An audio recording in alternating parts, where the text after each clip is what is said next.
Confession అంతా అయిపోయింది. కానీ 8 ఇయర్ అబ్బాయిని అరెస్ట్ చేయడం కానీ, జైలుకి తీసుకెళ్ళడం కానీ ఏం చేయలేదు. స్పెషల్ సైకియాట్రిక్ ట్రీట్మెంట్ ఇచ్చారు. జువెనైల్ రిమాండ్ హోమ్‌లో ఉంచారు. ఎందుకంటే ఒక 8 ఇయర్ ఓల్డ్ అబ్బాయిలో ఇది చాలా అబ్నార్మల్ బిహేవియర్. ఒకళ్ళని చంపడంలో ప్లెజరా and not just killing, body చంపేశాక దాచాడు కూడా. అంటే తను తప్పు చేస్తున్నాడన్న విషయం తనకి తెలుసు. కానీ భయం లేదు. అసలు తన బుర్రలో ఏం జరుగుతుందని తెలియడానికి సైకియాట్రిక్ ట్రీట్మెంట్ ఇచ్చారు. ఇంకో ఫ్రస్ట్రేటింగ్ విషయం ఏంటి అంటే 2016లో తనకి 18 ఇయర్స్ ఉన్నప్పుడు తన్ని రిలీజ్ చేసేశారు. ఒక కొత్త పేరుతో, కొత్త ఐడెంటిటీతో ఒక కొత్త ప్లేస్‌కి వెళ్ళిపోయాడు.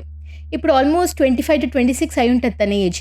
మనకి తను ఎవ్వరు, ఎలా ఉంటాడు, అసలు ఏ పేరుతో ఎక్కడున్నాడు ఏమీ తెలీదు. ముగ్గురిని చంపిన సీరియల్ కిల్లర్ మనలో ఒకడిగా హ్యాపీగా బతికేస్తున్నాడు.